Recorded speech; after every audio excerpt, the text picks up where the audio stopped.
Shalom. Suara saya cukup jelas? Oke, ya. Shalom. Puji Tuhan. Puji Tuhan. Pertama-tama saya ucapkan terima kasih untuk kesempatan di mana saya boleh kembali menyampaikan firman Tuhan.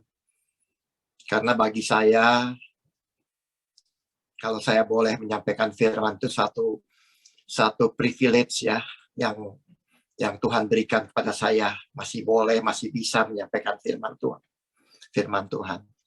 Saudara-saudara kasih Tuhan, seperti yang kita tahu ya, bahwa tema gereja FGF ini di tahun 2021 kita membawakan firman Tuhan yang terambil intinya dari surat Rasul Petrus.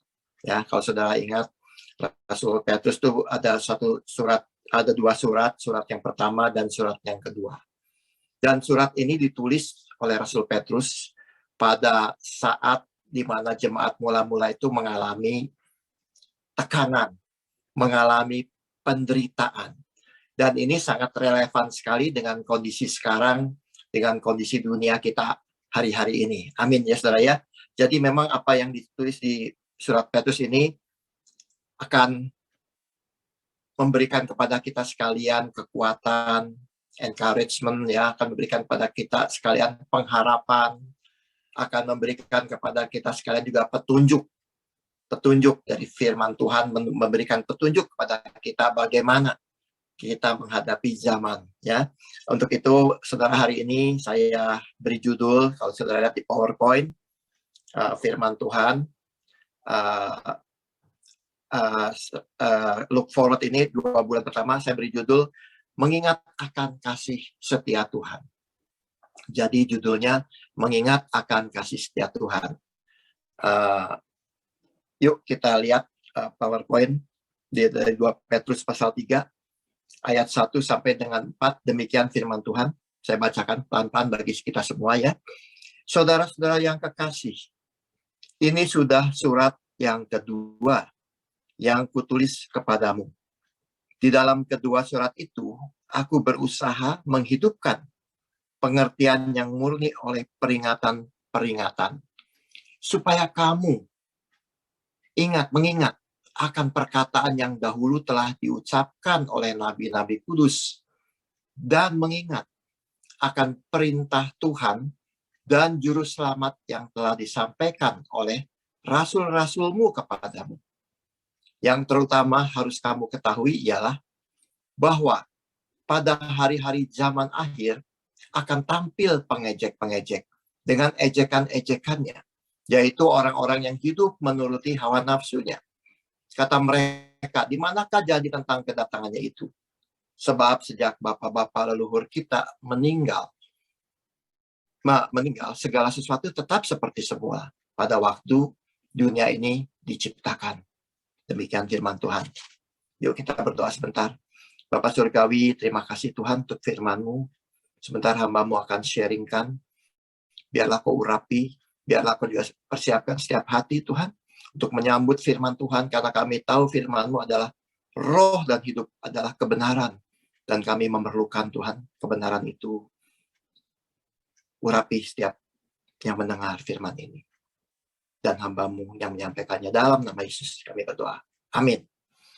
Saudara-saudara yang dikasihi Tuhan, seperti tadi saya sampaikan sekelebat bahwa surat Rasul Petrus ini sangat relevan untuk kita telaah, untuk kita telusuri, ya, untuk kita terima di zaman seperti sekarang ini. Karena seperti saudara tahu bahwa pada waktu surat ini ditulis, jemaat juga mengalami begitu beratnya tekanan dan penderitaan. Ya, ada penganiayaan pada waktu itu, ya, dan juga selain dari masalah politik, masalah pekerjaan atau financial, juga terjadi perpecahan di dalam gereja karena terjadilah orang memilih golongan anu ya, ada golongan-golongan. Lalu juga terlebih juga ada juga yang disebut serangan dari orang-orang beragama atau juga ajaran-ajaran sesat.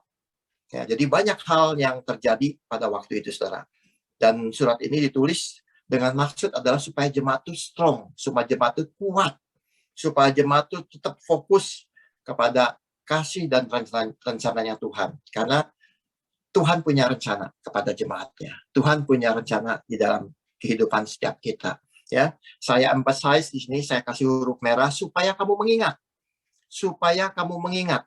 Kalau kita lihat di PowerPoint berikutnya, kata mengingat ini di dalam teks aslinya saya cari adalah Naom Ahai.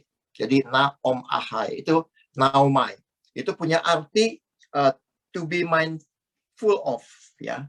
Untuk kita mengingat, to be recalled, to mind, remember.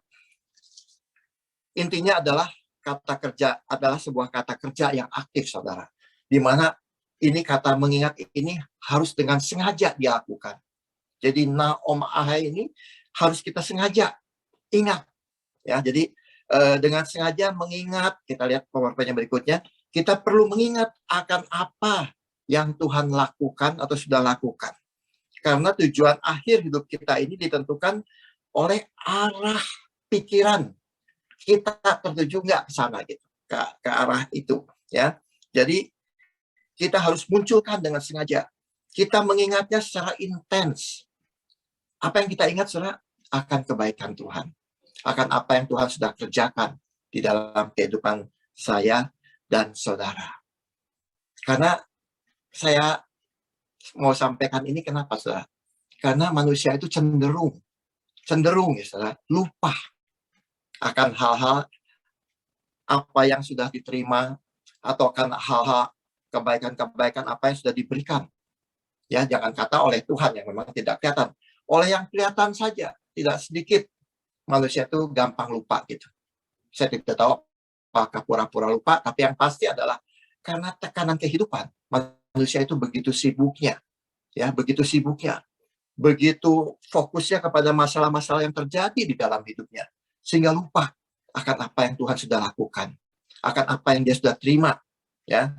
Gampangnya saja, saudara, saya ingat tidak sedikit orang-orang yang lupa akan kebaikan daripada orang tuanya. Kalau saudara perhatikan di zaman saat-saat seperti ini, ya, tidak sedikit orang-orang tuh begitu egonya, lupa bahwa kita ini adalah karena ada pendahulu kita. Kita ini ada oleh karena pendahulu kita, baik secara jasmani maupun secara rohani, saudara. Kalau saya boleh ada saat ini sebagaimana adanya, ya. Kalau Pastor Tony boleh ada sebagaimana adanya, atau siapapun, ya, sebagai hamba Tuhan pun, itu adalah karena adanya pendahulu kita. Ada hamba-hamba Tuhan di masa lalu yang, atau masa sekarang masih ada orangnya. Kalau hamba Tuhan yang membekali saya sudah tidak ada, saudara, ya. Jadi saya dulu bukan dari IFGF juga waktu pertama-tama lahir baru, ya.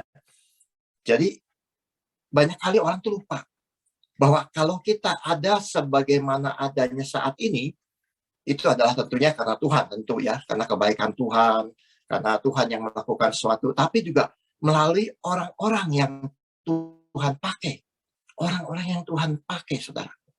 Hamba-hamba Tuhan di masa lalu yang Tuhan pakai, sehingga kita boleh ada sebagaimana adanya saat ini. Dengan segala kelebihan kekurangan mereka, saudara, ya, kita ini boleh ada sebagaimana ada saat ini. Saya teringat satu kisah, ini kesaksian kecil, saudara, kesaksian sedikit yang disampaikan oleh seorang juga hamba Tuhan sebetulnya. Sekarang orangnya sudah meninggal karena sudah berumur, sudah cukup lanjut. Dia cerita, saudara, karena dia hidup di zaman, dia dari daerah Palembang ke sana di Sumatera, ya.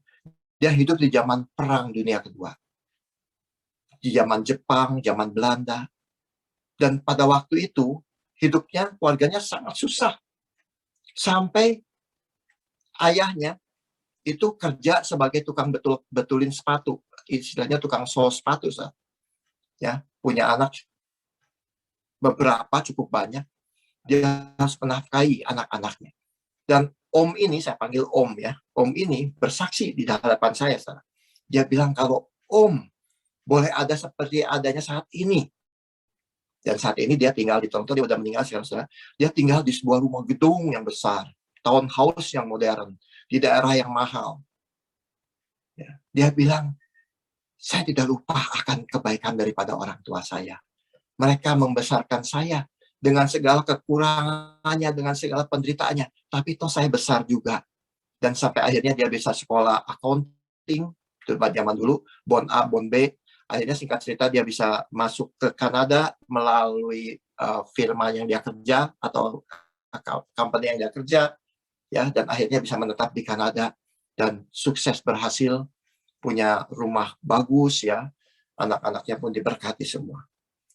Dia nggak lupa, apa yang terjadi itu karena kebaikan daripada pendahulunya, orang tuanya. Dan saya mau ingatkan kepada kita semua, ya, tentunya ini semua berasal dari Tuhan. Tuhanlah yang punya rencana di dalam kehidupanmu dan kehidupan saya. Dan supaya kita selalu mengingat akan kebaikan Tuhan. Jangan lupa kita akan kebaikan Tuhan. Kita lihat PowerPoint berikutnya. Nah, setelah kita tahu akan apa yang sudah Tuhan lakukan di dalam kehidupan kita, kita bagaimana kita harus bergerak maju. PowerPoint sebelumnya nih, kita harus bergerak maju. Kita harus bergerak maju ke depan, ya, ke depan. Dengan apa, saudara? Tadi disampaikan bahwa kita harus mengingat, pikiran kita arahkan ke depan, ya, arahkan pikiran kita ke depan. Kenapa, saudara? Karena disampaikan tadi bahwa pikiran ini, kemana engkau pikirkan, apa yang kau pikirkan, pikiran itu adalah apa, saudara? Pikiran itu adalah gerbang atau pintu daripada hati. Dan kita seperti kita tahu, ya, bahwa hati itu adalah sumber kehidupan. Dikatakan di dalam Amsal pasal 4 ayat 23, supaya kita menjaga hati dengan segala kewaspadaan. PowerPoint yang berikutnya kita bisa lihat. Karena dari situlah terpancar kehidupan. Nah, saya memunculkan ini kenapa, saudara? Karena hambatan dari apa yang kita pikirkan ke depan itu adalah hati kita sebetulnya. Karena hati kita sudah ada sesuatu. Di mana hatimu melekat, di mana hatimu itu berada. Sudah dikatakan di dalam Matius pasal 6, karena di mana hartamu berada, di situ juga hatimu berada. Jadi rupanya ada sesuatu yang melekat di hati kita. Nah, apa itu yang melekat di hatimu itu, dan hati saya ini, itu bisa menghambat pikiran kita ke depan. Nah, ini yang saya mau sampaikan kepada kita semua. Intinya di sini, saudara. Karena kita kadang lupa bahwa untuk kita bisa maju ke depan, kita harus bisa menerobos ke depan, itu perlu kita membenahi hati kita. Perlu kita membereskan hati kita. Oleh karena itu, saudara, seperti apa yang saudara dan saya tahu, bahwa kita ini perlu membenahi. Perlu setiap harinya mencuci pikiran kita, mengisi pikiran kita, ya, mengisi pikiran kita dengan kebenaran firman Tuhan. Ya. Saudara, di mana hatimu melekat, kemana hatimu melekat itu, ya, itu bisa menghambat rencana Tuhan di dalam hidupmu dan saya. Karena Tuhan tuh punya rencana, saudara. Tuhan tuh bukan punya rencana hanya engkau ada di dunia ini, tapi dia punya rencana untuk membawamu dan saya bersama-sama dengan dia di kekekalan. Karena kita ini adalah umat tebusannya Tuhan. Amin, saudara. Kita ini adalah umat ketebusannya Tuhan. Kita bukan milik kita lagi, saudara. Kita miliknya Tuhan. Dan Tuhan punya rencana yang indah di dalam kehidupan kita. Nah, saya mau emphasize di sini bahwa kelekatan kita itu bisa menjadikan satu hal yang apa ya? Satu hal yang tidak baik gitu. Tidak baik. Karena andai kata kita melekat kepada satu, ya, kelekatan pada satu barang lah, atau lekat kepada manusia lah, ya, terlalu melekat sehingga kita lupa akan tujuannya Tuhan, itu menjadikan itu sebuah tragedi. Saya mau sedikit bersaksi di sini. Saya punya saudara, seorang paman gitu ya. Dia punya anak hanya satu, laki-laki. Nah, saudara, karena dia punya anak satu laki-laki, dia dan istrinya memutuskan untuk karena tidak bisa punya anak lagi, memutuskan untuk mengangkat anak, adopt anak perempuan dari bayi dari saudaranya masih.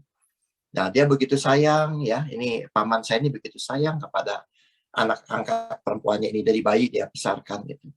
Ya. Sehingga saking sayangnya hatinya melekat sekali kepada anak itu, saudara. Ya. Dia kadang kebetulan dia kerja dengan saudara gitu ya, dengan saudaranya gitu. Saya tahu itu. Dan seringkali dia tidak masuk, saudara, tidak masuk kerja. Tapi ya karena mungkin ada hubungan saudara, dia nggak dipecat-pecat sih. Walaupun dia nggak masuk, ya alasannya banyak, nggak dipecat. Tapi saya lihat satu kelekatan dia kepada anak itu. Satu kelekatan yang sangat lekat. Dan saya sempat menginjili dia, saudara. Ya, kalau setiap hari Minggu itu, Paman, ayo kita ikut gereja, kita dengar firman Tuhan, ya. Tapi alasannya ada aja. Kenapa? Karena hatinya sudah begitu melekat sama anak itu. Ya, dan anak ini juga memang ada masalah, kadang sakit, kadang segala macam. Tidak ada waktu, so. Tidak ada waktu. Dan dia tidak mau untuk bawa ke anaknya itu ke gereja atau gimana. Nah, apa yang terjadi, saudara? Waktu berjalan, anak itu menjadi besar, ya, dewasa, ya. Dan akhirnya anak itu dipersunting, ya, dinikahi gitu, dinikahi oleh seseorang. Dan dia sudah begitu habis-habisan membesarkan anak itu. Tapi saya lihat dengan mata saya sendiri, anak itu ternyata tidak ingat kepada papa angkatnya ini, kepada orang tua angkatnya ini. Jadi dia udah investasikan begitu banyak waktunya, segalanya untuk sang anak ini. Tapi ketika sang anak ini meninggalkan keluarga ini, toh tidak ingat gitu, tidak terlalu ingat.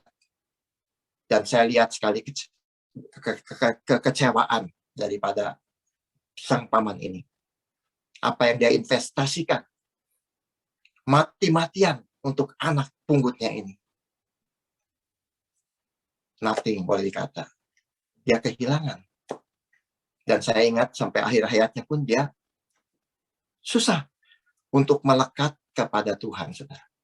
Nah, ini yang saya maksud. Jadi, mari saudara, jangan sampai hati kita itu melekat begitu rupa ya kepada satu objek, ya.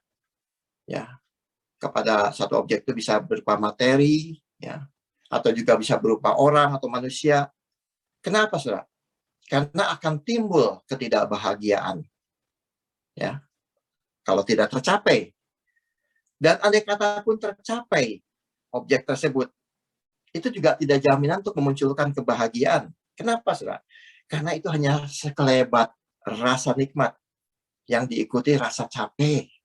Capek sudah mengejar begitu berat, dan tentu saja ada kecemasan bahwa Anda satu saat akan kehilangan apa ya yang engkau lekat di situ, saudara. Karena kita tidak bisa melekat hati kita kepada materi, kita tahu, saudara. Ya, banyak kisahnya. Ada orang terlalu melekat kepada uang, suatu hari devaluasi, atau suatu hari terjadi sesuatu sehingga akhirnya seperti saat ini, seperti saudara tahu ya, di Afghanistan, ya. Tiba-tiba Afghanistan diambil alih oleh Taliban.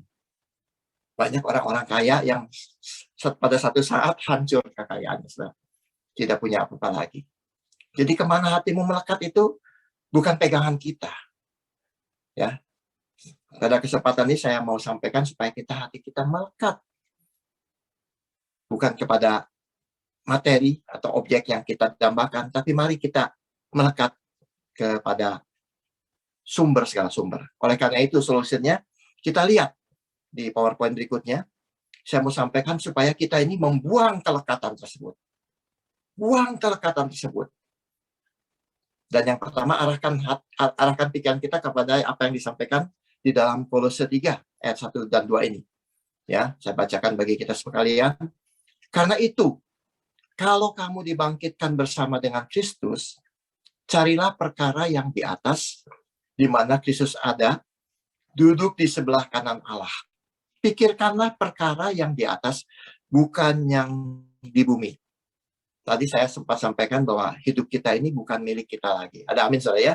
Kita ini adalah umat ketebusannya Tuhan, Tuhan Yesus. Kita miliknya Tuhan. Ya. Dan dikatakan di sini, karena itu kalau kamu dibangkitkan bersama dengan Kristus. Jadi kalau kamu dibangkitkan bersama dengan Kristus. Kita ini adalah orang-orang yang sudah dibangkitkan bersama dengan Kristus. Ada amin saudara? Kita ini adalah orang-orang yang sudah dibangkitkan bersama dengan Kristus. Dengan kata lain, bisa aja kita jadi orang percaya, tapi mungkin belum mengalami kebangkitan. Oleh karena itu, saya mau emphasize di sini, kalau kamu sudah dibangkitkan bersama dengan Kristus, kalau kita betul-betul sudah percaya kepada Tuhan, mari saudara, kita buang kelekatan-kelekatan yang duniawi tersebut. Bukan berarti saudara tidak boleh sayang sama anak, bukan berarti saudara tidak boleh punya materi, bukan. Yang saya maksud bukan itu, tapi mari kita bisa mengarahkan pikiran kita ke perkara-perkara surgawi, perkara-perkara yang di atas. Ya. Dengan apa saudara? Mari kita miliki kerinduan untuk lebih mendekat kepada Tuhan. Miliki kerinduan untuk kita bisa lebih dekat dengan Tuhan, menyenangkan hati Tuhan, ya. Kita arahkan pikiran, kita investasikan, saudara. Kita investasikan, mungkin kata ini saya bisa boleh pinjam. Kita investasikan pikiran kita, tenaga kita, ya. Bukan seperti tadi contoh, saudara, kepada sesuatu objek, tapi akhirnya mengecewakan kita. Tapi mari kita investasikan kepada mendekat kepada Tuhan. Ya, cari perkenanannya. Saya melihat COVID-19 atau pandemik ini ya, virus yang membuat semua susah, itu kalau saya survei ada baiknya, saudara. Tidak sedikit melalui kejadian yang terjadi ini, banyak orang bertumbuh di dalam Tuhan. Banyak orang mencari Tuhan. Banyak orang yang mencari Tuhan, saudara. Tadi saya barusan berbicara dengan seseorang, saya punya leader. Saya bilang, saya hari ini akan sharing firman di IFGF New York. Tolong kamu, kan kita juga hari Rabu kebetulan ada doa, saudara. Tolong kamu perhatikan doa kita. Lalu dia cerita, oh ya saya juga ada ini, ada itu. Wah katanya, di masa-masa seperti ini, dia bilang, kita semakin sibuk ya. Jadi semakin sibuk, tapi dalam arti kata, sibuk itu semakin banyak berdoa, semakin banyak bersekutu dengan saudara-saudara seiman ya, dan itu semua saya lihat orang ini semakin bertumbuh di dalam Tuhan, semakin bertumbuh. Jadi masalah lockdown, masalah COVID yang terjadi di dalam kehidupan umat manusia itu adalah mungkin satu cara daripada Tuhan juga untuk mereka lebih mendekatkan diri kepada Tuhan. Itu positifnya saya lihat, saudara. Jadi yang pertama solusinya adalah mari kita buang kelekatan dan arahkan pikiran kita. Seperti yang tadi dikatakan di Kolose 3 ayat 1 dan 2. Dan yang kedua adalah supaya kita memikirkan, arahkan pikiran kita kepada hal-hal yang dikatakan di dalam Filipi 4 ayat 8. Saudara. Tadi ada firman, ada di PowerPoint-nya. Jadi akhirnya saudara-saudara semua yang benar, semua yang mulia, semua yang adil, semua yang suci, semua yang manis, dan semua yang sedap didengar, semua yang disebut kebajikan dan patut dipuji. Pikirkanlah semuanya itu. Jadi poin kedua, saudara, kita harus bisa buang kelekatan itu dan arahkan pikiran kita untuk hal yang seperti tertulis di dalam Filipi 4 ayat 8 ini. Arahkan pikiran kita ke sini, saudara. Kita pikirkan kepada hal yang baik, kepada yang benar, kepada yang suci. Tadi saya sampaikan sempat di kata-kata yang pertama saya sampaikan bahwa arah dari pikiran kita itu mempengaruhi tujuan hidup kita.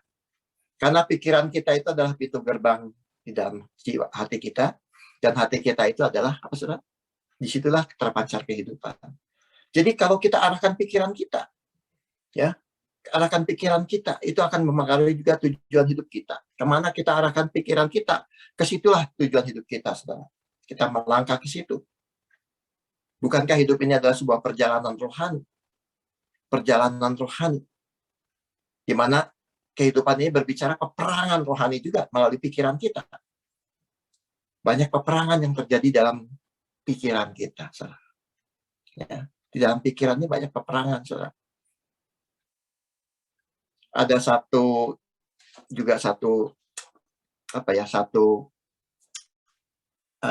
riset gitu, saudara. Satu riset.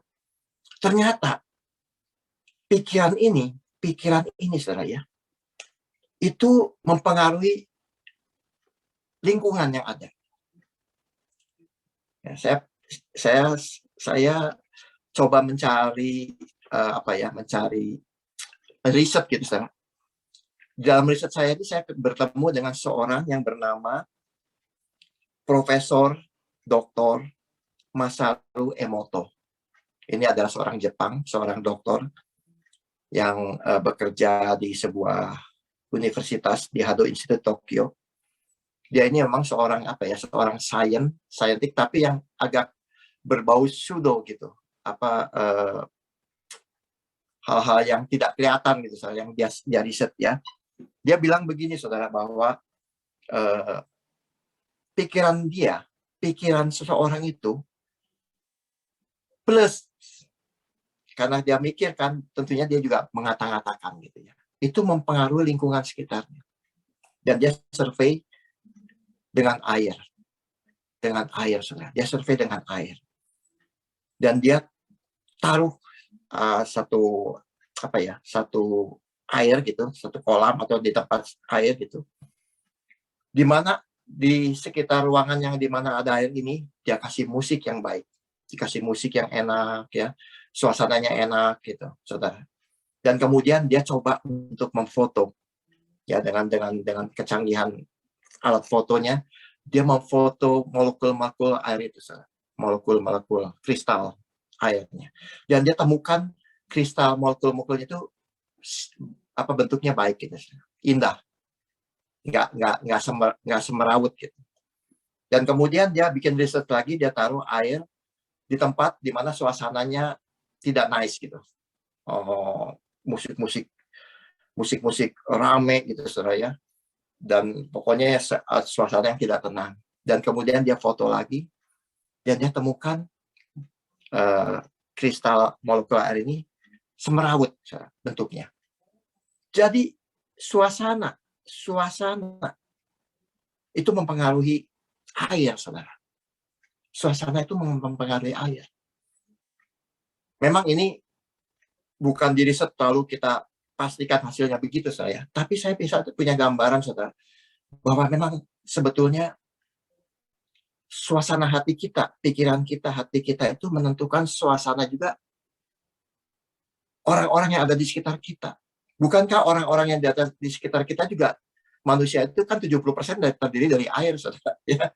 Artinya kalau kita punya pikiran, kita punya kata-kata bahkan tidak indah didengar, tidak manis, seperti apa yang dikatakan di dalam Filipi 4 ayat 8 itu akan mempengaruhi, saudara, mempengaruhi lingkungan sekitar kita, mempengaruhi orang-orang di sekitar kita, mempengaruhi keluarga kita.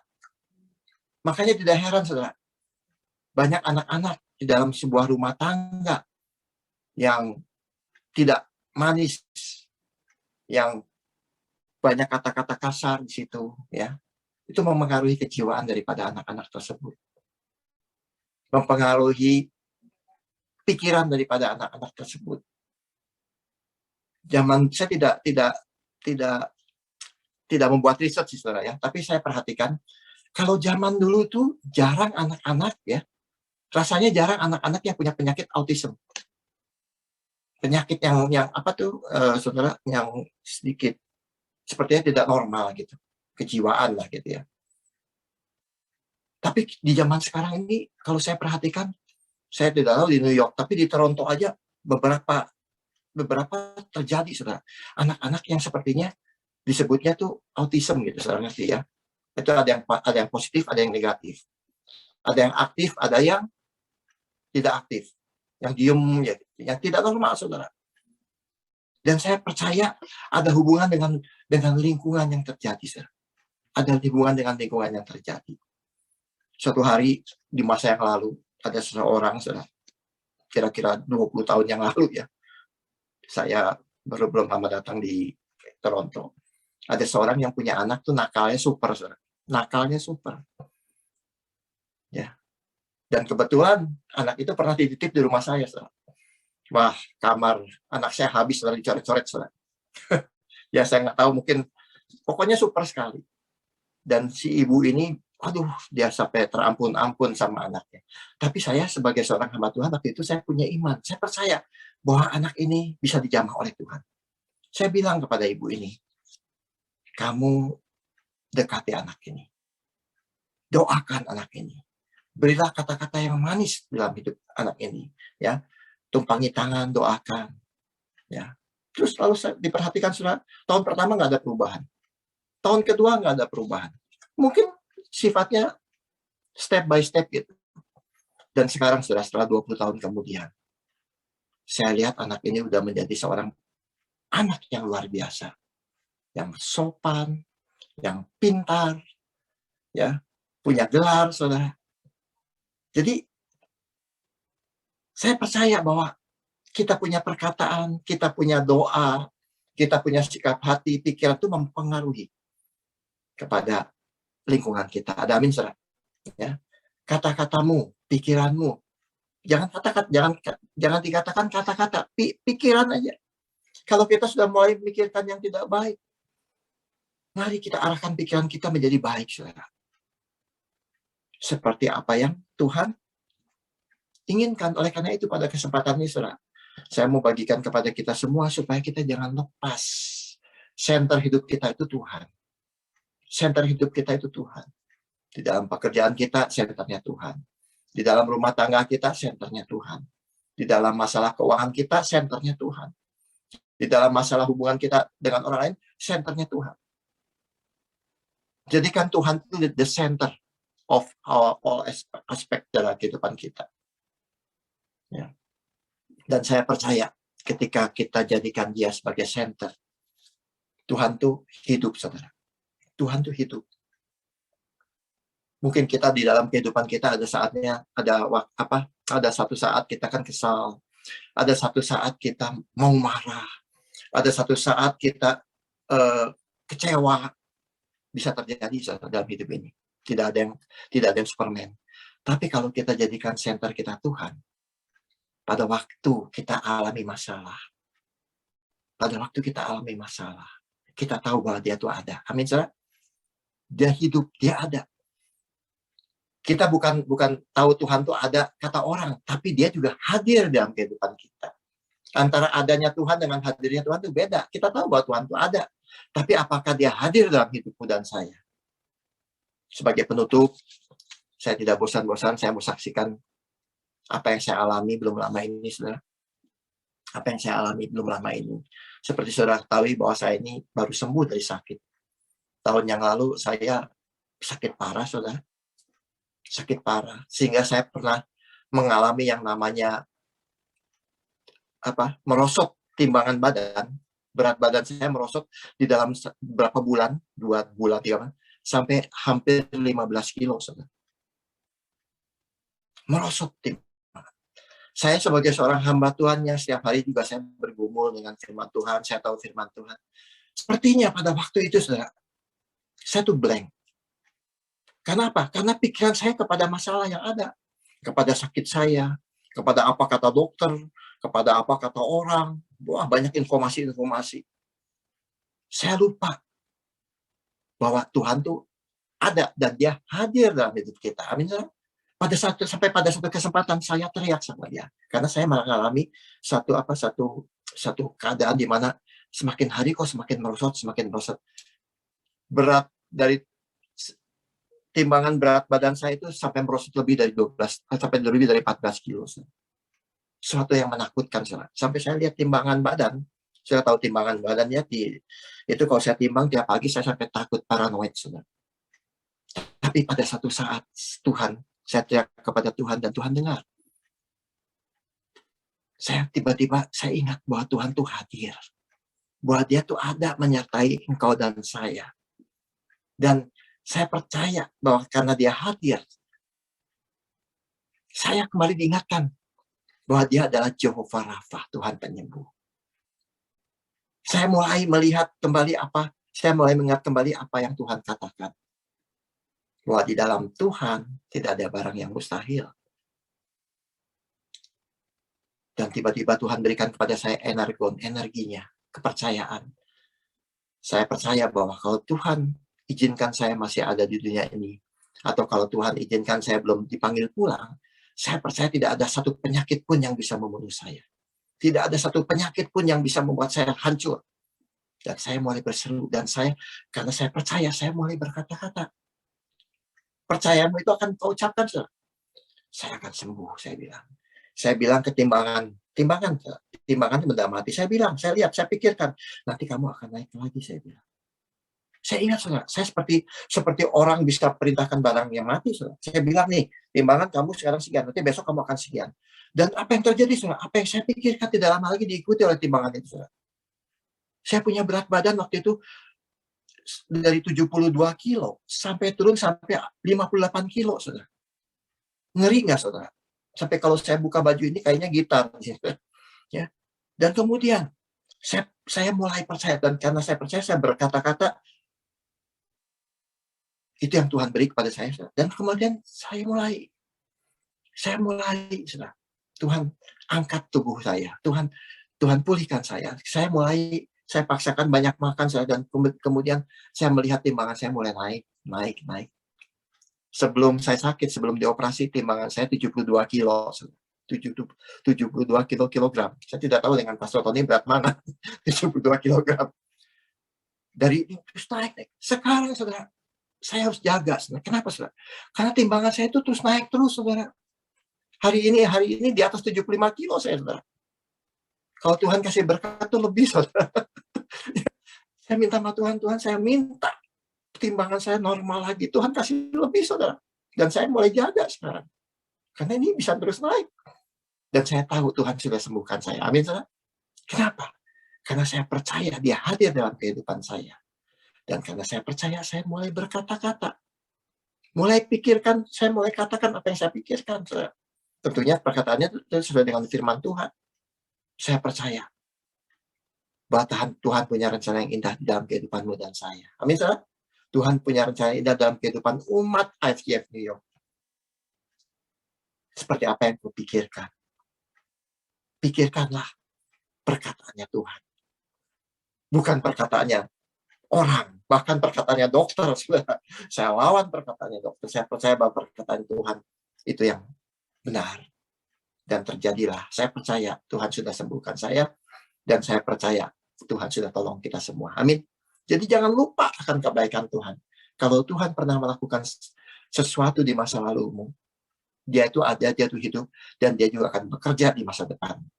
Pikirkan hal-hal yang baik, seperti apa yang tadi tertulis di Filipi 4 ayat 8, seperti apa yang tertulis di Kolose 3 ayat 1 dan 2. Carilah perkara-perkara yang di atas.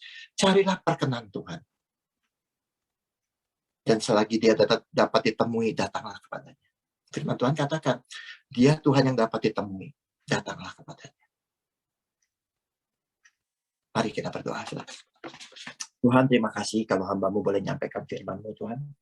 Dengan segala keterbatasan yang ada, biarlah Kau berkati, Tuhan, jemaat IFGF New York. Tolong mereka di dalam setiap pergumulan yang ada. Karena di dalam Engkau tidak ada barang yang mustahil. Kalau ada di antara mereka yang punya anak bermasalah, Tuhan, seperti yang hamba-Mu sampaikan dari kesaksian, tidak ada barang yang mustahil. Di dalam Tuhan, semuanya akan harmonis, semuanya akan sembuh, semuanya akan baik lagi. Bagian kami adalah memikirkan hal yang baik, percaya kepada apa kata Tuhan, dan hidup di dalam kebenaran Tuhan. Terima kasih Tuhan Yesus, terpujilah nama-Mu selama-lamanya. Berkati Tuhan, gereja IFGF New York dan kami sekalian yang mendengar firman ini. Dalam nama Yesus, kami sudah berdoa. Haleluya. Amin.